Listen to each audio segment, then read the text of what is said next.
Assalomu alaykum va rahmatullohi taala va barakatuh.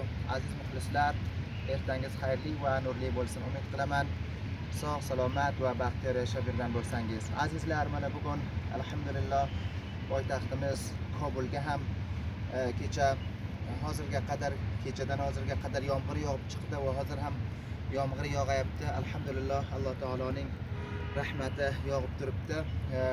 Mazor sharifga ham aytiladi, kechasi qor yog'ib, albatta yomg'ir yog'ib, kunduzi qor yog'adi deyaptilar. Alloh taborak va taolo bu yomg'irlarni, bu qorlarni xayrimizga aylantirsin. Sevimli payg'ambarimiz Hazrati Muhammad Mustafa sallallohu alayhi va sallam muborak hadislarga aytadilar: "Kama yuhyil ardal maytata bima'il matar." Hamchunonki Alloh taborak va taolo zinda qiladi o'lgan yerlarni shu yomg'ir tavassути bilan deb aytadilar sevimli elchimiz Hazrati Muhammad Mustafa sallallohu alayhi va sallam. Shu uchun mana Kobul shahrining shahri Parknau degan parkiga kelib video olayapmiz. Albatta necha kun oldin safar qilgan edik poytaxtimizga.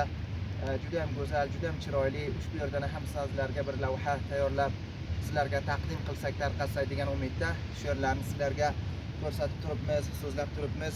Sizlar safar ham juda ham yaxshi. Albatta vaqt bor paytlari safarga chiqsa inson g'am g'ussalari insondan yo'qoladi, insonga tarovat baxshlaydi, insonga xursandlik keladi. Shu uchun necha payt oldin Javzjon viloyatining Shibrg'on shahriga borgan edik. Mana hozir Kobul viloyatidamiz.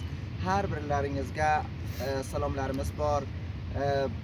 Albatta Afg'oniston markazi bo'lgan Kobul viloyatidan qarindoshlarim, tildoshlarim, o'z o'lkamizda yashaydigan azizlarim va tashqari o'lkalarda yashaydigan qarindoshlarimiz, tildoshlarimiz hammalaringizga Alloh taborak va taolodan jon sog'likdan sog'lik istayman. Har kunlaringiz xayrli bilan o'tsin, tinchlik bilan o'tsin inshaalloh. Fazolar osmonimiz musaffo bo'lsin, yurtimiz tinch bo'lsin.